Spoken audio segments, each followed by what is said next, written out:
Well, you know, I had a chance to work with your kids on 3 different projects, and I tell you, at Kids Talk Radio, we love when the kids show up and they're ready to go. I mean, your kids were like having a professional film crew on the road with us.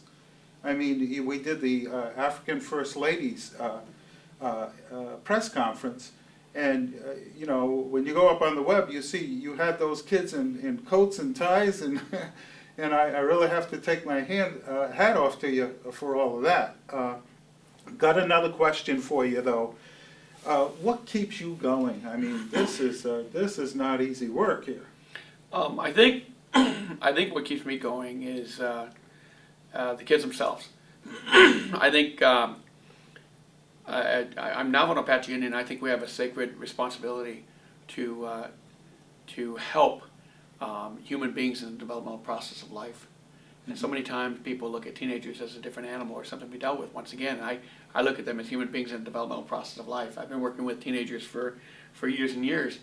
And some of my best friends were my kids. They're now in their 30s. Yeah, yeah. And for me, that's the reward. That's the reward, is when you see them grow up and become these very productive people and very innovative people and good citizens. That's really important to me. And that's how I see working with youth. And it fills you up when you see them graduate from high school or graduate from college, and you know you had a hand in that since they were like in 8th grade. And I think that's what keeps me going. I think the spirit of that that's what youth development's about. So many times we talk about youth development with the, working with the kids. Working with the kids is very important, but if you stick around long enough and you're a mentor for a long time, your best friends end up being your kids 20 years ago. Well, you know, it's unbelievable, actually.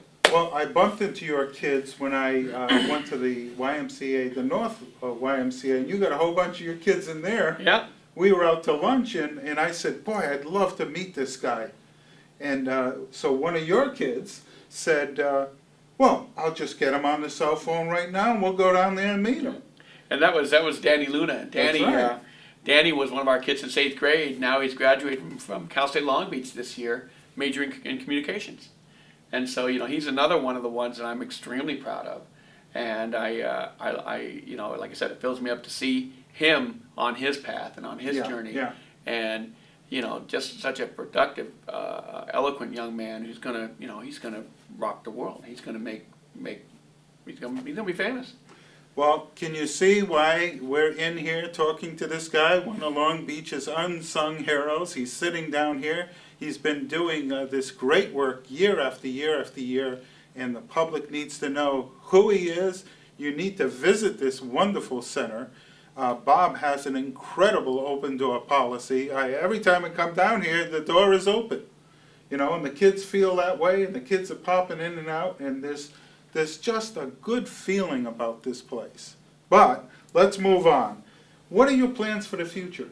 Well, we would like to, we're working right now with a few foundations. I can't name names yet because things aren't fully finalized, but we would like to replicate the Youth Institute.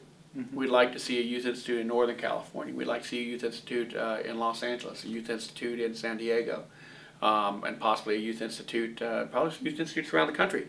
We also have a social enterprise that grew out of the Youth Institute called Change Agent Productions, and we actually have professional digital media artists work with high school kids and go all over the country, work with corporations, school districts, nonprofits, and we do projects for them, paid projects, and we're usually a little bit less than a corporate digital media company. The best way to explain it is we're like the Barber College of high-end technology, where we train high school kids in the field as they're making a movie for a nonprofit or a foundation, as they're creating a magazine for a city entity, as they're doing AV for a conference, or creating the conference brochure. We want to really connect our high school kids with what they're learning in the classroom here, connecting it to the real world business community, because really that's what the technology does. Is it gives them skills to where they can transfer those skills to a company like Quicksilver. They can transfer those skills to a graphic design company. They can transfer those skills to a movie making company. And if they can get jobs in the field in some of those high-tech companies and get their education, we've done our job very well. Well, you know, I love the flexibility of your organization. I had this special project where I have to take a film crew to the Cabo Verde Islands. And, you know, I was in here 10 minutes and you said, no problem, you can take this guy, this guy, this guy, Sure. this guy. Sure. And, you know, I've been working with these different guys and we're going to do our best to get your guys to the Cabo Verde Islands and do a full documentary over there and bring it back. That'd be awesome. So, Bob, now that you're on Kids Talk Radio and you're speaking to our audience out there, what can people do to help you?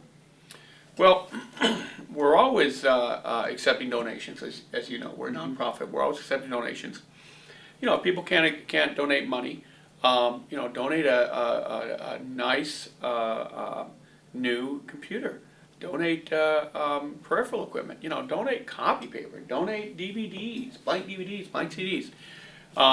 We accept any kind of donation for this program, and so, you know, people can do that for us. You know, get the word out about what we're doing.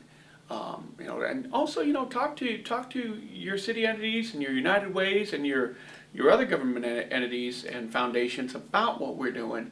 If you want to replicate it in your town or your city, I think the time's right. I think youth need a new level of engagement in this country. And the old leading them around by the nose and deny them to get on MySpace and all of that jazz, I don't think that's what's happening. That's what, you know, that's not what's going to help kids. Kids need to get ready for the 21st century, and a lot of times in our academic environments, we don't have adults that have the skill sets to get them ready.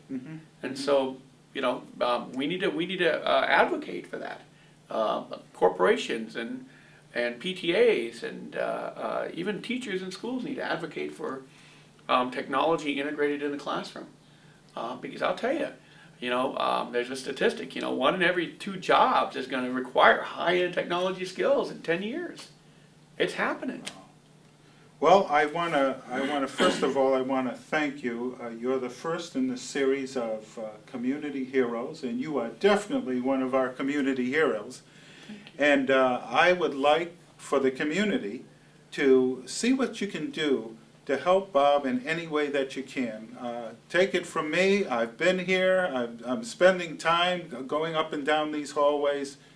This is a gem for the city of Long Beach, but it's a model for the whole country and possibly the world. This is Bob Barboza, Kids Talk Radio, signing off from beautiful downtown Long Beach, California.